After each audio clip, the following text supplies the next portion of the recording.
Welcome to this week's Weekly Roundup. It's been a couple of weeks. I've missed providing you updates. So as you can probably expect, the list is long. So let's get to it.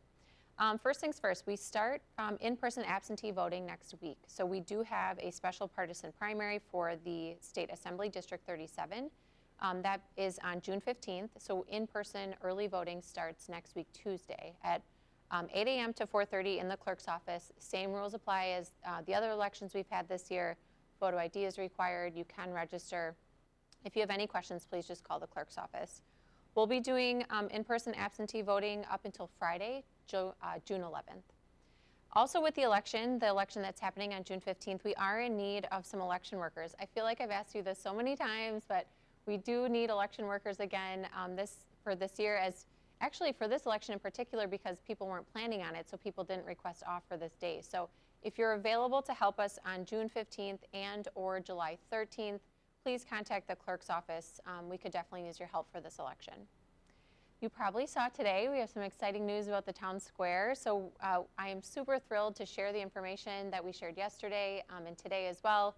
And I'll share it here. We received a $300,000 donation from the Greater Watertown Community Health Foundation in order to fund the interactive water feature that we have at the town square. And that's just a tremendous donation, really a catalyst for the fundraising effort that we've been doing for the town square.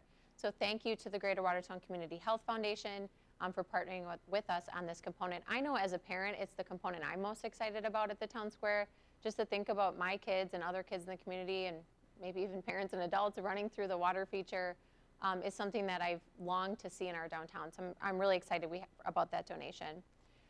Just as an FYI, we do plan to bid for the construction of the town square probably mid to late fall or early summer. So somewhere in the next few months, we should have the construction documents out. And then depending upon when the construction company can begin, and obviously Mother Nature, construction could start yet this year, but it's most likely will start in the spring of 2022 and then be completed in 2022. So we are going into our last year without a town square, and that's a monumental effort and accomplishment, and donations like this make it happen. So thank you. Solid waste. So with the holiday coming up, people have been asking questions, which is great, about garbage and recycling. So just as a reminder, our garbage and recycling continues without a hitch regardless of holidays. So if you're a Monday collection, it'll happen on Monday like usual. The yard waste site will be open on Saturday, but it will be closed on Monday. And then we committed last year to doing this, and this is the second time this year we're doing it, where the street department yard on First Street will be open on Saturday. So this Saturday from 8 to noon, if you have those bulk items, you can swing through the yard and get those dropped off. I have a few random reminders that don't fit into a good category, so go with me on this one. The first one is just a reminder to not mow your lawn into the road. So we've had complaints about people mowing their lawn into the road. Not only is it not safe for motorists and motorcycles and bicyclists, but it's also really difficult for us to manage appropriately for our stormwater permit. So just a reminder that if you have to mow into the road, that we're asking you to get out that leaf blower and blow it back. We are in the midst of the national mobilization for Click It or Ticket. So our police department has talked about this effort last week, and it continues this week and into the next. So just as a reminder, we're stepping up enforcement around seatbelts, so make sure that you're belting in when you get into your car. The library is on pause still, so they are in the midst of moving. That goes on until June 14th. So we're going to have a few weeks here yet where the library is not open for its traditional hours. However, they are still offering a lot of programming, one which is the Summer Reading Challenge. With schools finishing up this week and next, I would encourage you all to take a look at the library's website for information on their Summer Reading Challenge. It's Tales and Tales, which I think is super catchy. The program runs officially June 7th to August 1st.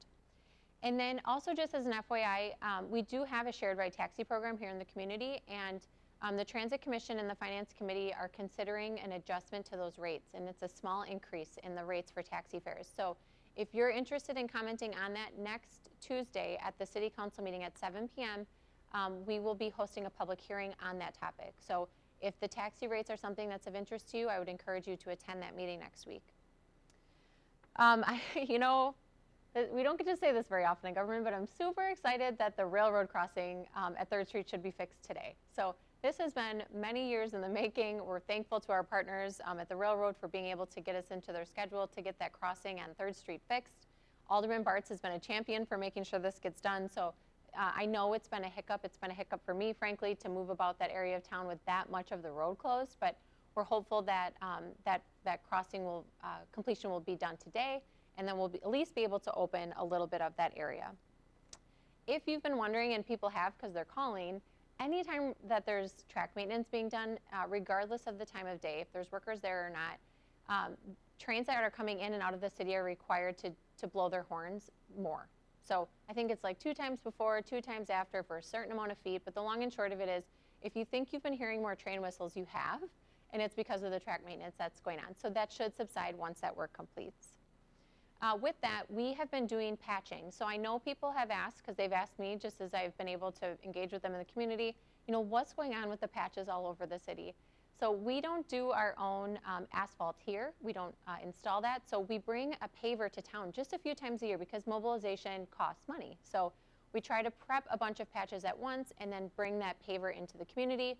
So that's happening next week and a little bit yet this week. So you'll see, you know, kind of holes of the road that are cut out and prepped. The patcher is coming, and that pavement improvement should be happening soon. We do have one larger area that will probably affect a lot of people in the community, and that is the area of Main Street, kind of on the west side of the city by Hiawatha, so over by the Quick Trip and by the high school. So just be extra mindful that that area should be done probably by midweek next week, but there will be a few days of disruption there. On the Park and Rec front, we have some new programming and some new offerings, but first I'm excited to share that there is a new shelter going up at Clark Park. This is a donation from the Huber family and the Lions Club, so in conjunction with a private contractor and our city staff, we're bringing a second shelter to that area. This is a really good spot for it because it's right by the playground and the baseball fields and the bathrooms, but it will provide some respite for our families. I'm also excited to share that the pool opens next week Friday, and after having a summer last year without the Aquatic Center, I know I'm excited and our team is excited and our residents are excited to have the Aquatic Center open. So that opens next week Friday from 1 to 6. You can get a season pass for city residents for a single for $50 and a family for $100. You can find information for that by calling the Park and Rec, going to their Facebook page or their website. We have a new soccer camp that's coming in June. So Coach Galaviz, which many of you know, he will be offering a soccer clinic for 1 week, and I think it's from ages 5 to 18, obviously broken up. But if you're interested in that, check out Rec Desk. And then if you haven't already and you have a dog, we did make some additions to the Boomer Street Dog Park. There's a cool little photo frame that uses the hashtag Watertown Wags, which I think is pretty catchy. So if you have a dog and you haven't been able to check out the new offerings at the dog park, I'd encourage you to do that as well. On the COVID front, 2 items. So we have received feedback, and we've been trying to work with this feedback throughout the pandemic based on volunteer availability about offering clinics in the evenings and on the weekends. We do have a wide variety of vaccine types. So with children up 12 and up being eligible for the vaccine, we do have some Pfizer vaccine now. We also have Moderna, which we've had throughout the pandemic, and some J&J. So if you're interested in times or vaccine and you're just not seeing something that works for you at this point, please call the health department and let us help you get that vaccine at the time that works best for you. But we are trying to offer some clinics into the evening and on the weekends as the requests are there as well. We also shared this week that the state of Wisconsin has released a new grant for our small businesses. So if you have between $10,000 and $7 million in revenue, listen up, this grant is for you. It's a one-time flat fee or flat award, I think of $5,000. We posted about it on our Facebook page and on the website. So if you're interested in that, I would encourage you to check out that information. We are bringing Mayor Meetups back, which I'm excited about because I love the opportunity to engage with you all. And now that the weather's a little bit more cooperating and we have a greater availability of vaccine, we'll be bringing back Mayor Meetups. We're doing the first one on June 9th at 11 a.m. at Arrow Park. We'll make an event for that on the Facebook page, but just as a reminder, those events are for the community. It's an opportunity for you and I to engage and have the questions answered that you have burning in your minds. I have to do one more plug for the Transit Commission. I still have a vacancy on the Transit Commission, so if you're interested in serving, please contact us so we can get you some information on that. And then as I always do, I'd like to highlight the openings we have.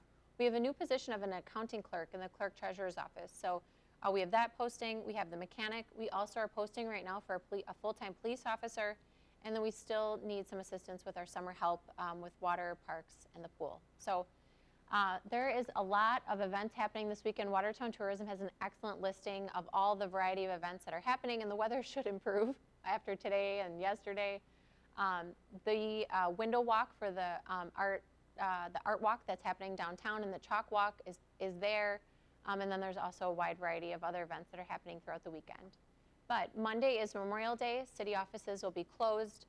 The parade begins at 9:15, and then there will be the wreath event at the bridge, and then the ceremony, as it traditionally has been done, will be at 10 a.m. at Veterans Park. So I encourage you all to have a safe, healthy, fun weekend. Get out and enjoy our community, and then on Monday, please join me in the community in recognizing and honoring Memorial Day. So have a good weekend, everybody. We'll see you back next week.